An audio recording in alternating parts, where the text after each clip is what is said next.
자, 사랑하는 성도 여러분, 오늘 우리가 가정에서 또 각각의 처소에서 예배를 드리는 온라인 예배 시간입니다. 자, 오늘 우리가 땅을 읽고 방랑할 때 6번째 시간 말씀을 함께 나누도록 하겠습니다. 연세가 드신 분들은 지금까지 살면서 힘든 일을 많이 겪었을 텐데 대부분 그 힘든 일들을 아마 여러분들이 스스로 헤쳐나오셨을 겁니다. 예전에 여러분들의 부모님들이 여러분들을 도울 수 있는 능력이 많이 있는 것도 아니었고 또 주변에 도울 수 있는 분들도 별로 없었기 때문입니다. 그런데 요즘의 젊은이들을 보면은 등치만 컸지 아이들이 스스로 자기 문제를 해결할 수 없는 경우를 많이 보게 됩니다. 그래서 끝까지 부모에게 의지하거나 주변 사람들의 도움이 없다면 그 위기 상황을 헤쳐나올 수 없는 경우가 굉장히 많습니다. 우리는 자녀들이 좋은 학교에 입학을 하게 된다, 또는 좋은 직장을 가지게 된다, 그러면 부모로서 내가 할 일을 다 이루었다고 안심하게 되는데, 사실 정말로 중요한 것은 자녀들이 이 세상을 살면서 힘든 일을 만났을 때 어떻게 생각하고 대처하는가가 굉장히 중요합니다. 왜냐하면 나이 드신 부모가 또는 돌아가신 부모가 더 이상은 여러분들을 도울 수 있는, 젊은 사람을 도울 수 있는 길이 없기 때문입니다. 미국의 커뮤니케이션 학자 폴 스톨츠라는 교수가 1997년도에 역정지수라는 이론을 내놓았습니다. 사람이 어려운 일을 만나게 됐을 때 그 어려움에 대해서 어떻게 대처하는가에 대해서 우리에게 알려주는 건데, 이 교수는 역경을 만날 때 사람이 어떻게 생각하고 대처하는가에 따라서 사람의 종류를 3가지로 나누어서 우리에게 알려주고 있습니다. 첫째는 이제 퀴터형이라고 그럽니다. 어려운 일 앞에서 포기하고 낙심하고 절망하는 사람, 그런 사람이 있다. 또 한 가지는 캠퍼형인데 조금만 어려워도 도망치려고 하고 피하려고 하고 숨어버리려고 하는 사람. 또 한 가지는 이제 클라이머형이라고 그러는데 역경을 만나면 자기의 모든 능력과 지혜를 동원하여 그 역경을 극복하려고 애를 쓰는 사람, 이런 사람이 있다고 그럽니다. 인생살이가 쉽지 않다는 거 다 아실 텐데 마찬가지로 우리 신앙생활도 결코 쉽지 않습니다. 신앙생활에 어려움이 있게 될 때 그 어려움에 굴복하는 사람이 있고, 어떤 사람들은 어려움에 굴하지 않고 하나님 만나는 기회로 삼거나 아니면 자기의 한계를 깨닫고 그 한계를 성장시키는 기회로 만드는 사람도 있을 수가 있습니다. 우리가 이제 오늘 본문의 주인공으로 알고 있는 다니엘은 굉장히 많은 어려움들을 겪었던 사람입니다.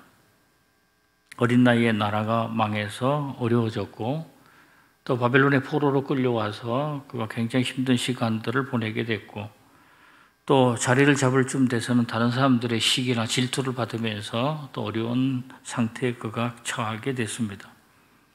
다니엘의 나이가 한 80쯤 되었을 때, 이제는 80쯤 되었다 하면은 좀 이제 쉬고, 또 이제는 하나님 나라 갈 것만 준비하고 있었을 그때에 그나마 익숙했던 바벨론이 메대와 바사의 연합군에 의해서 나라가 망하게 됐습니다. 그는 이제 메대 바사의 연합국에 의하여 점령이 되고 난 이후에 메대 사람이었던 다리오 왕이 그를 선택하여 전국을 다스리는 3명의 총리 가운데 한 사람이 되었다라고 얘기하고 있습니다. 아마도 나라가 바뀌어도 이 다니엘이 가지고 있었던 훌륭한 인품과 능력을 아마 그가 높이 샀던 것 같습니다. 다리오는 다니엘의 능력을 얼마나 높이 샀던지 다니엘을 전국을 다스리는 총리로 임명하고자 했다고 성경에 나와 있습니다. 자, 이것에 대하여 그 다니엘과 반대편에 서 있던 적시적으로 반대하는 사람들이 다니엘을 함정에 빠뜨리기 위해서 허물을 찾게 되었고, 그들이 다니엘이 허물을 발견하고 난 이후에 자기들이 생각할 때 허물이겠죠. 이것을 통해서 함정에 빠뜨리려고 임금을 찾아가서 이렇게 얘기를 했습니다. 다니엘 6장 6절에서 7절입니다. 이에 총리들과 고관들이 모여 왕에게 나아가서 그에게 말하되, 다리오 왕이요 만수무강하옵소서. 왕에게 한 법률을 세우며 한 금령을 정하실 것을 구하나이다.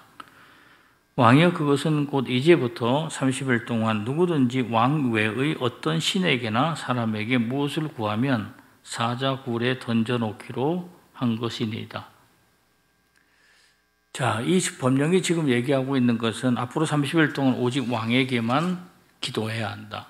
왕에게만 무릎을 꿇어야 한다. 뭐 그런 뜻을 가지고 있고, 만약에 다른 사람이나 신에게 기도하는 사람들이 생긴다면 그들을 사자굴에 던져넣겠다. 자, 법령으로 제정하는 것만 가지고도 마음이 불안했든지 왕이 반드시 여기에 도장을 찍으라고 그랬어요. 왕이 도장에 찍혀진 법령이라고 하는 것은 한번 정해진 것을 고치지 못한다는 의미를 가지고 있습니다. 우리가 잘 아는 것처럼 이 법이 노리는 사람은 오로지 한 사람, 다니엘이었습니다. 다니엘이 하루에 3번씩 창문을 예루살렘을 향하여 열고 그가 무릎을 꿇고 기도했다는 것, 그것을 사람들이 잘 알고 있었기 때문에 다니엘을 목표로 하여 그들이 이제 공격을 개시하고 있다는 것을 우리가 알 수 있습니다. 요즘에 사람들이 하는 얘기 가운데 검사들이 표적을 정하여 먼지털이 수사를 한다, 함정 수사를 한다, 압수수색을 한다 하는 것처럼 이 법이 지금 오로지 다니엘만 향하고 있다는 것을 우리가 알 수가 있습니다. 다니엘이 나이가 80이 되어서 그간에도 어려움들이 굉장히 많이 있었겠습니다만은 정말 한 번도 겪어보지 못했던 큰 어려움을 그가 겪게 됐다는 얘기인데, 다니엘이 그럼에도 불구하고 평소대로 행동했다고 성경에 나와 있습니다. 다니엘 6장 10절입니다. 다니엘이 이 초소에 왕의 도장이 찍힌 것을 알고도 자기 집에 돌아가서는 윗방에 올라가 예루살렘으로 향한 창문을 열고 전에 하던 대로 하루 3번씩 무릎을 꿇고 기도하며 그의 하나님께 감사하였더라. 자, 다니엘이 기도하는 모습을 사람들이 봤을 거라고 생각할 수가 있는데, 기도하는 모습을 목격하고 임금에게 찾아와서 다니엘은 이제 사자굴에 넣자고 얘기를 하게 됩니다. 왕이 이 법령에 도장을 찍었기 때문에 그도 어쩔 수 없이 다니엘을 이제 사자굴에 집어넣게 되는데, 그 다음 날 다니엘이 몸 하나 상한 데 없이 그가 아주 멀쩡한 모습으로 그 사자굴을 나오게 되었다는 얘기입니다. 상황이 반전이 되고, 그래서 다니엘을 모함했던 그 신하들과 그의 가족들이 결국 목숨을 잃게 되었다는 얘기가 성경에 나와 있습니다. 다니엘 6장 24절이에요. 왕이 말하여 다니엘을 참소한 사람들을 끌어오게 하고 그들을 그들의 처자들과 함께 사자굴에 던져 넣게 하였더니 그들이 굴바닥에 닿기도 전에 사자들이 곧 그들을 움켜서 그 뼈까지도 부서뜨렸더라. 자, 다니엘이 위기를 극복하고 형통한 삶을 살게 됐다 하는 얘기인데, 다니엘이 어떤 점들이 이런 위기를 극복할 수 있도록 했을까 하는 것이 이제 우리에게는 궁금하죠. 성서의 저자는, 특히 이제 다니엘의 저자가 이 비밀을 알려주는데 그 비밀이 23절 가운데 나와 있습니다. 다니엘서 6장 23절이에요. 그들이 다니엘을 굴에서 올린즉 그의 몸이 조금도 상하지 아니하였으니 이는 그가 자기의 하나님을 믿음이었더라. 영어 성경에도 보니까 비콜즈라는 말이 있는데, 왜냐하면 뭐 때문이다? 그가 하나님 믿었기 때문이다. 믿음 때문이었다라는 얘기를 하고 있는 거죠. 다니엘이 사자굴 속에서 나오게 된 것, 그 사람 원래 용감한 사람이고 담력 있는 사람이고 체력 있는 사람이고, 또는 그가 굉장히 사람들에게 무섭게 보이고 사자들도 그를 두려워하여 그를 물러나게 할 만한 용력이 있는 사람이었다. 이런 것들이 아니고 한 가지밖에 없다는 거죠. 하나님에 대한 믿음이에요. 믿음으로 그가 그 어려운 위기 상황을 극복했다 하는 얘기를 우리에게 알려주고 있어요. 자, 지금 각각의 가정에서 또 처소에서 예배를 드리고 있는 여러분들은 우리가 코로나라는 신앙의 위기를 겪고 있습니다. 우리가 질병의 위기이기도 하죠. 육체적으로 질병에 걸려서 어려움 당하기도 하지만은 정말로 중요한 거 한 가지는 우리가 지금 신앙의 위기를 겪고 있다 하는 얘기인데, 특별히 우리가 어떤 위기를 겪고 있을까? 여러분들 기도 생활을 금하지는 못해요. 또 여러분들이 하나님께 드리는 헌신의 생활, 헌금하고 또는 성전에 나서 개인적으로 봉사하는 헌신의 생활도 막지는 못해요. 그런데 이 코로나가 뭘 막고 있는가를 한번 생각해 보시면 예배를 막고 있잖아요. 한국에서 전쟁이 일어나게 되거나 또는 우리가 독재의 시대를 살아가면서 압박을 받게 되기도 하지만, 그러한 경우에도 신앙인들의 성전의 예배를 막지는 못했다고 나와 있어요. 그러나 이 코로나가 무서운 것은, 그것은 우리의 신앙생활에서 가장 중심이 되는 성전의 예배를 막고 있기 때문이다 하는 것이 굉장히 어려워요.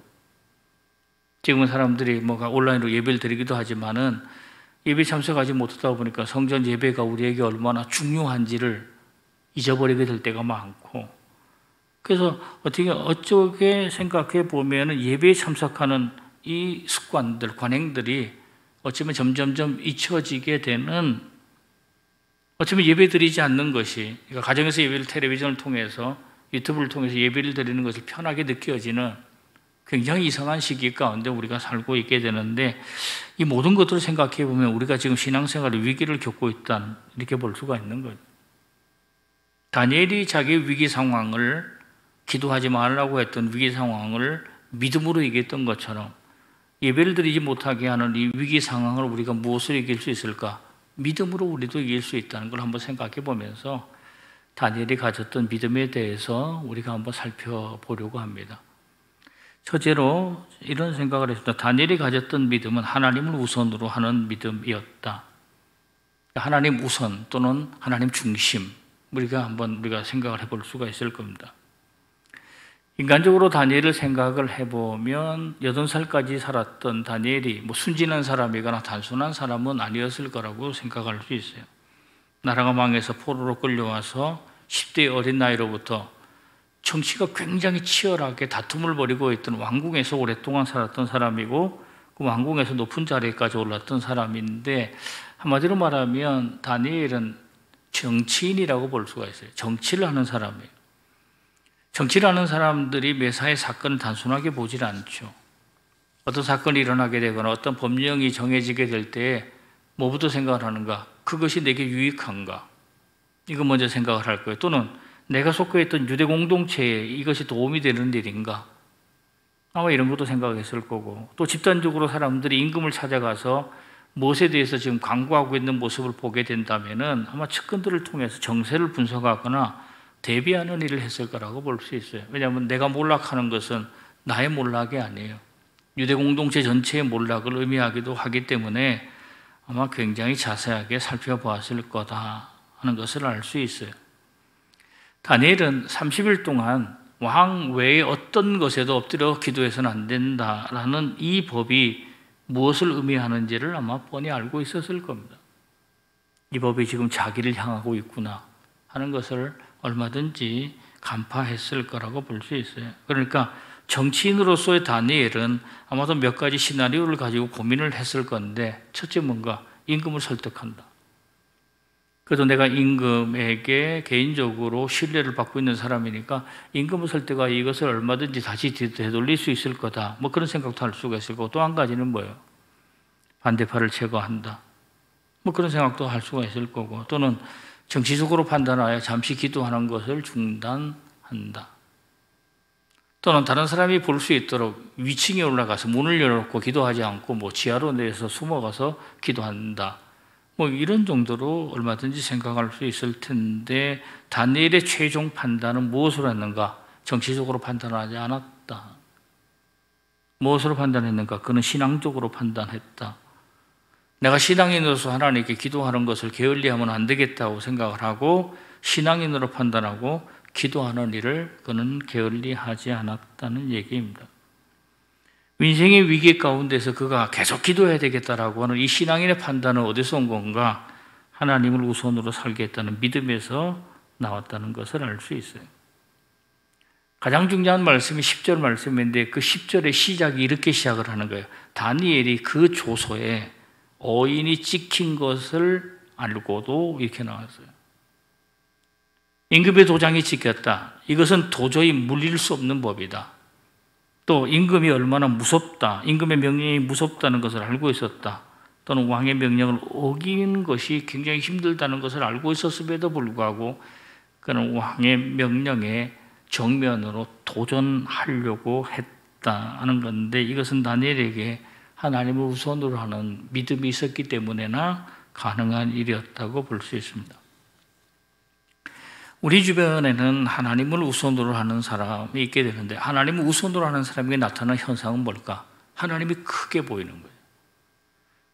반대로 사람은 작게 보이는 거예요. 임금도 작게 보이는 거예요. 그러나 반대로 하나님을 우선으로 하지 않는 사람은 하나님이 작게 보이는 거죠. 사람이 크게 보이는 거고 환경이 크게 보이게 된다는 것을 볼 수 있어요. 하나님을 우선으로 하는 사람은 하나님을 크게 보니까 어디까지 크게 보는가? 왕으로 보는 거죠.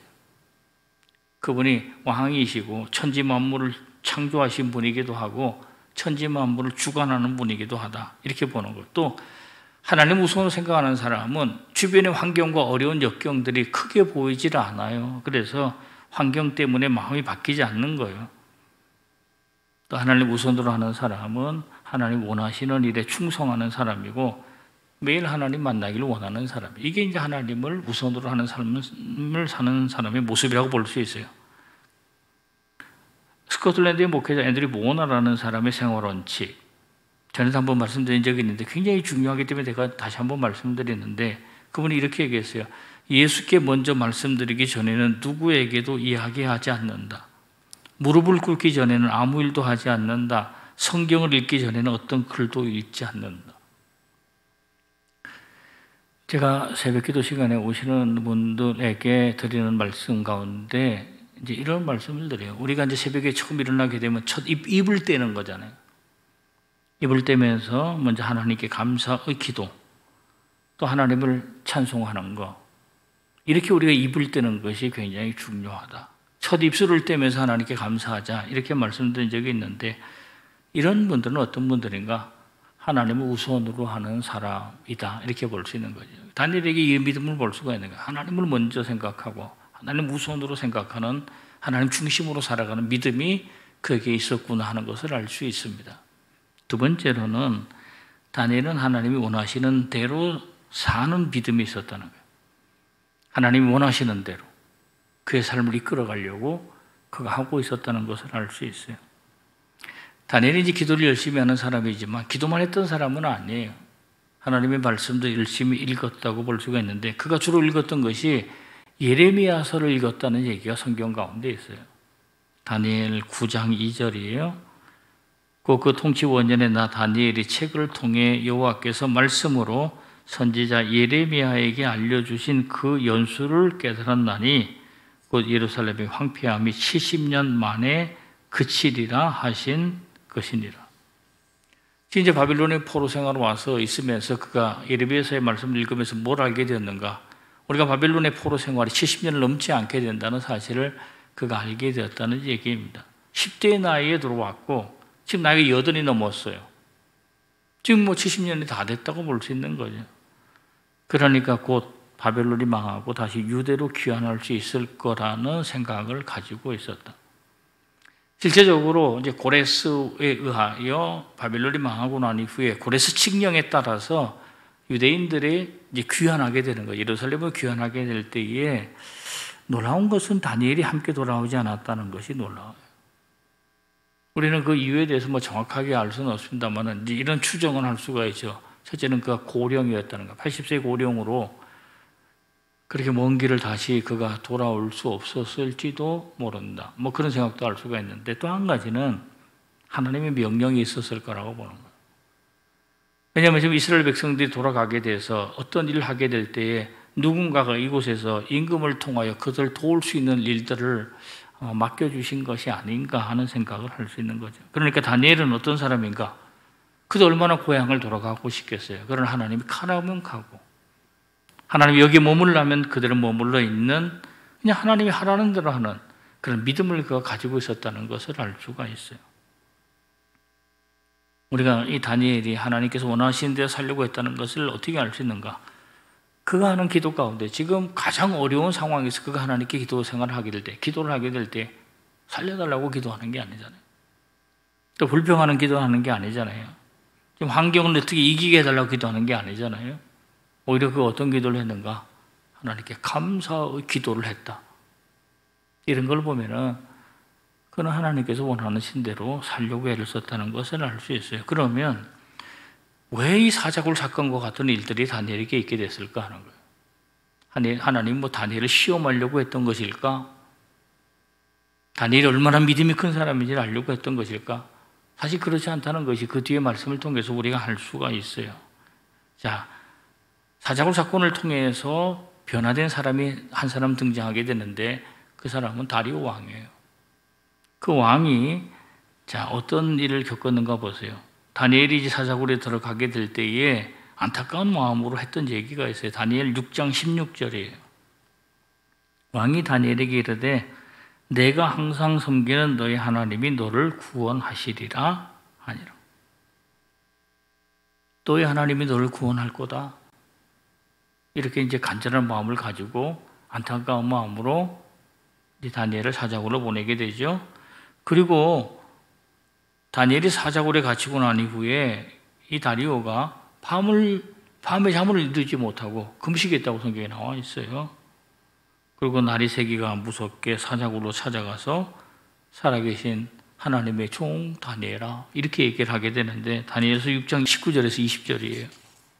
이튿날에 왕이 새벽에 일어나 급히 사자굴로 가서 다니엘이 든 굴에 가까이 이르러서 슬피 소리질러 다니엘에게 묻되 살아계신 하나님의 종 다니엘아 내가 항상 섬기는 내 하나님이 사자들에게서 능히 너를 구원하셨느냐 하니라. 이방 나라의 임금이었던 다리오 입에서 어떤 얘기가 나오게 돼요. 살아계신 하나님, 살아계신 하나님이 너를 구원했느냐 이렇게 얘기하는 걸 보면은 지금 다리오가 조금씩 뭔가 변해가고 있다는 걸 알 수가 있고, 그리고 난 이후에 다니엘의 목숨을 건지고 난 이후에 이 왕이 하나님께 영광을 올려드리는 얘기가 성경에 나와 있어요. 다니엘 6장 26절 27절이에요. 내가 이제 조서를 내리노라. 내 나라 관할 아래 있는 사람들은 다 다니엘의 하나님 앞에서 떨며 두려워할지니 그는 살아계시는 하나님이시오 영원히 변하지 않으실 이시며 그의 나라는 멸망하지 아니할 것이요 그의 권세는 무궁할 것이며 그는 구원도 하시며 건져내기도 하시며 하늘에서든지 땅에서든지 이적과 기사를 행하시는 이로써 다니엘을 구원하여 사자의 입에서 벗어나게 하셨음이라 하였더라. 다리오의 믿음이 달라지고 있다 하는 것을 알 수가 있는데, 하나님이 왜 이런 일을 하게 하셨을까? 유다로 귀환했던 성자들이 이 유대인들이 해야 될 일들이 있는 거죠. 예루살렘으로 다시 돌아갔던 유대인들이 뭘 가장 먼저 했을까? 예루살렘 성전의 재건이에요. 다 무너졌던 성전을 다시 세우는 일을 하기 위하여 사실 다리오의 도움이 필요하게 된 거예요. 또 그 일에 대하여 주변에 어떤 사람들도 방해해서는 안 되는 일이에요. 그 일을 하나님이 다니엘을 통해서 다리오의 변화를 이끌어냈다는 걸 생각해 보면은 다니엘은 하나님의 도구로서 하나님께서 이렇게 살려면 이렇게 살고 저렇게 살려면 저렇게 사는, 하나님 원하신 대로 사는 그것이 형통한 삶이라는 믿음을 그가 가지고 있었다 하는 것을 알 수 있어요. 마지막 세 번째로는 다니엘은 하나님이 이루시는 종말에 대한 믿음이 있었다 하는 얘기입니다. 다니엘이 이제 기도하는 사람 다 죽인다 하는 위협을 받게 됐을 때 그의 마음이 어땠을까? 나이가 80살쯤 되면은 뭐 겁이 없어지는 건지는 모르겠습니다만은 보통 사람들이라면 아마 죽음의 위협 앞에서 좀 두려운 마음을 가지고 있었을 텐데 다니엘에게서는 그런 모습이 잘 나타나질 않습니다.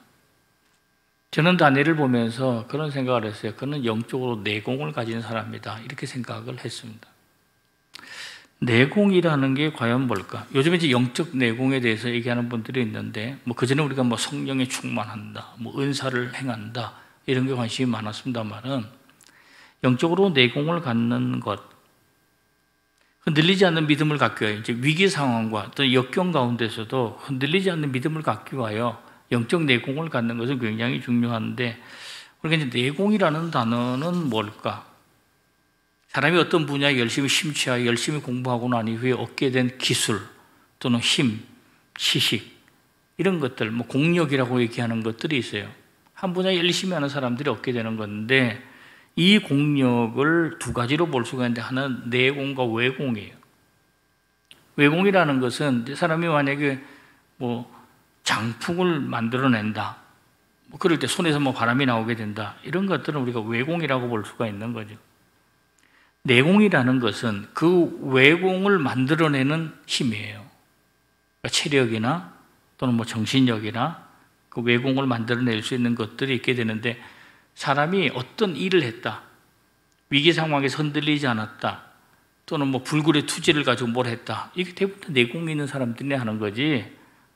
그러니까 내공이 있는 사람이 외부적으로 표현하는 것들이 이제 그런 모양으로 나타나게 되는 거예요.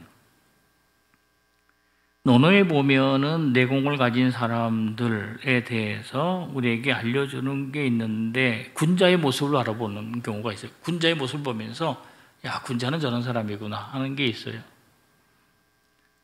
그는 멀리서 바라보면 위엄이 있고 가까이서 대해보면 온유하고 그의 말을 들어보면 엄정하다. 그러니까 멀리서 보면은 위엄이 있는 모습인데 가까이 보면 굉장히 온유한 모습이고 말하는 거 한 가지 한 가지는 굉장히 엄정하다 하는 얘기인데 이런 군자의 모습을 보면은 아, 내공 있는 사람들이 이런 사람이구나 하는 것을 알 수 있어요. 다니엘은 영적 내공이 있는 사람인데 그 영적 내공은 도대체 어떻게 가지게 됐을까? 어린 나이부터 포로 생활하면서 가족도 없이 그가 매일 하나님의 성전을 생각하면서 하나님께 열심히 기도했다. 어쩌면 이것이 그의 영적 내공의 기초가 되었을까라고 보고 또 한 가지는 뭘까 하는 거예요. 도대체 그의 내공을 깊게 할 수 있는 게 뭘까? 우리가 이제 오늘 말씀을 6장 말씀 우리가 보고 있는데 7장부터 12장까지는 주로 어떤 얘기가 나오게 되는가? 종말에 관한 얘기가 굉장히 많아요. 그래서 구약성경 가운데 특별히 다니엘서가 묵시문학의 영향권 안에 있다. 종말에 관한 얘기들이 굉장히 많이 나오고 있다. 이런 얘기를 하는데 다니엘서 7장부터 12장까지 나오는 이 종말 사상은 사람들이 쉽게 이해하기는 굉장히 어려워요.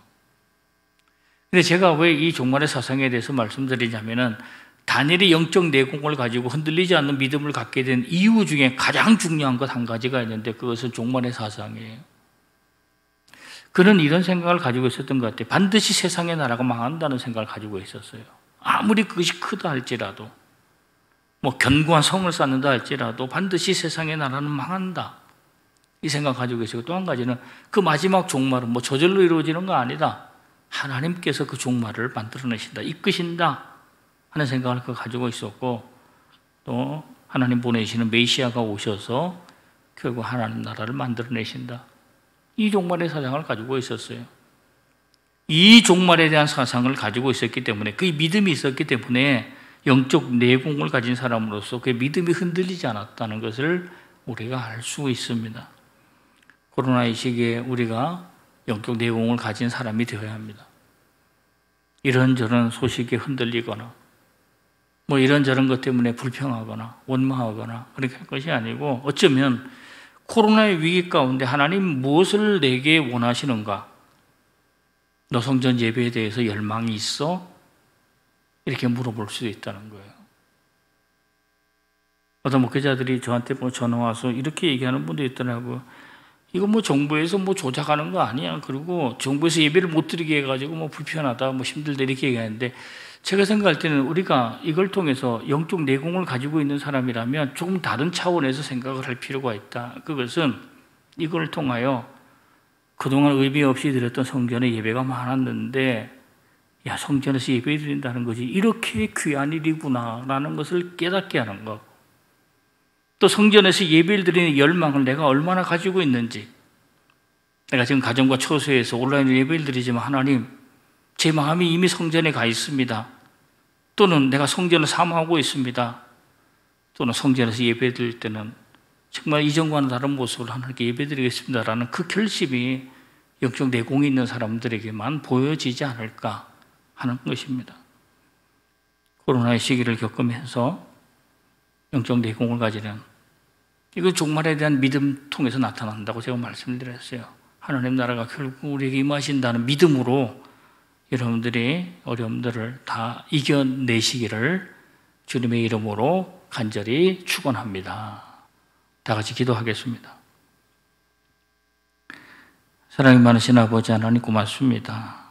각각의 처소에서 예배를 드리지만 오늘 말씀을 통하여 우리가 어떤 종류의 믿음을 가지고 있어야 이 어려운 역경들을 이겨낼 수 있는지에 대해서 다시 한번 생각을 해보았습니다. 아버지 하나님 저희들도 믿음으로 위기를 이겨낼 수 있도록 도와주시고 특별히 종말에 대한 믿음으로 영적 내공을 가지게 도와주시고 그 힘으로 위기가 오히려 기회가 되는 삶이 되도록 하나님께서 인도하여 주시옵소서. 이 모든 말씀 예수님의 이름으로 간절히 기도하옵나이다. 아멘.